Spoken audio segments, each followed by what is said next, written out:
Perubahan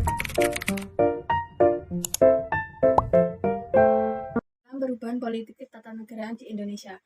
Gerakan Pemuda Masa Kolonial Belanda, pelaksanaan politik etis, terselenggara berkat kegigihan Konrad Theodor van Deventer dan Van Kool, memperjuangkan politik yang lebih menyejahterakan pribumi kepada parlemen Belanda. Pendidikan dibagi dua jalur, yaitu jalur pendidikan untuk pribumi dan dampak berdirinya sekolah-sekolah, munculnya golongan terpelajar, lahirnya organisasi-organisasi pergerakan.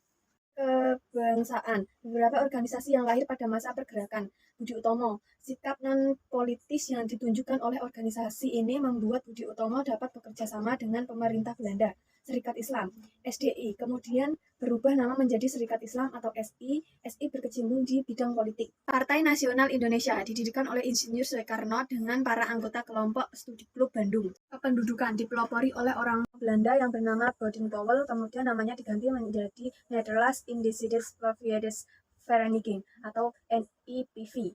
Sumpah Pemuda, 1 Maret 1915, berdirinya Trikora Darmo yang merupakan gerakan pemuda pertama di Indonesia. Tujuannya adalah untuk mencapai Jawa Raya ya, dengan memperkokoh rasa persatuan dari para pemuda yang berasal dari Jawa, Sunda, Madura, Bali, dan Lombok. 10 April sampai 2 Mei 1926 diselenggarakan Kongres Pemuda yang pertama bertujuan menanamkan semangat kerjasama antar perkumpulan pemuda dan membina persatuan Indonesia dalam arti yang lebih luas.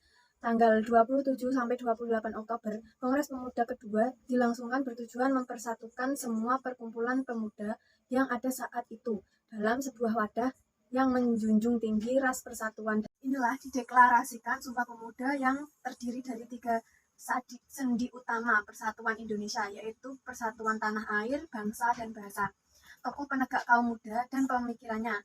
Yang pertama, Soekarno. Menurut pemikirannya, perjuangan politik tidak dapat dijelaskan selama rakyat yang hidup di desa-desa masih dilanda kesengsaraan, kemiskinan, dan kebodohan.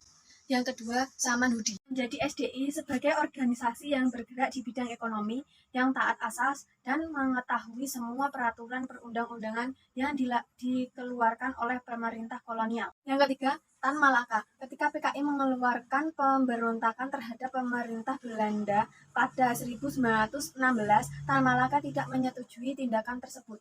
Metabolisme para pemuda ke Rapat Raksa dilaporkan IKADA pada 19 September 1945. 4. Muhammad Yamin. Saat masih bersekolah di Sumatera Barat, ia menjadi pemimpin Jong Sumatran Board. Yang kelima, Muhammad Nasir. Ketika Jepang memulai menggantikan Belanda untuk menduduki Nusantara, Nasir memegang jabatan pengajaran Kota Praja Bandung dan menjadi Sekretaris Majelis Islam ala Indonesia. Yang keenam, Silas Pepre. Ia membentuk Komite Indonesia Merdeka atau KIM pada 29 September 1945.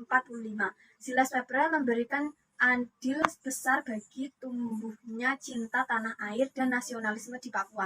Yang ketujuh, Maria Walda Maramis memiliki kemampuan menulis dan membuat sejumlah artikel yang dibuat pada surat kabar lokal. Gerakan Pemuda Indonesia pada masa kemerdekaan banyak dibentuk organisasi-organisasi seperti 1. Pemuda Islam pada Oktober 1945, yang kedua Angkatan Putri Al-Wasyih pada Juni 1947, yang ketiga Ikatan Putra-Putri Indonesia pada 1945, yang keempat Pelajar Islam Indonesia pada Mei 1947, yang kelima Himpunan Mahasiswa Islam Februari 1947, dan lainnya. 1959 sampai 1966. Operasi Trikora, Trikomando Rakyat untuk melawan pendudukan Belanda di Irian Barat atau Papua. Operasi Dwi Kora, Dwi Komando Rakyat untuk menggagalkan rencana berdirinya referendum Malaysia. Tritura atau Tri Tuntutan Rakyat berisi 1. Pembubaran PKI beserta ormas-ormasnya. 2. Penembakan Kabinet Dwi Kora tahun 1966 sampai 1998. 1998, 20 utusan mahasiswa Indonesia mendatangi gedung DPR atau MPR untuk menyatakan penolakan terhadap pidato pertanggungjawaban Presiden Soeharto. Tanggal 12 Mei 1998, terjadi penembakan oleh tentara terhadap 4 mahasiswa Trisakti karena mereka mendorong perubahan melalui agenda reformasi yang berhasil menduduki gedung DPR.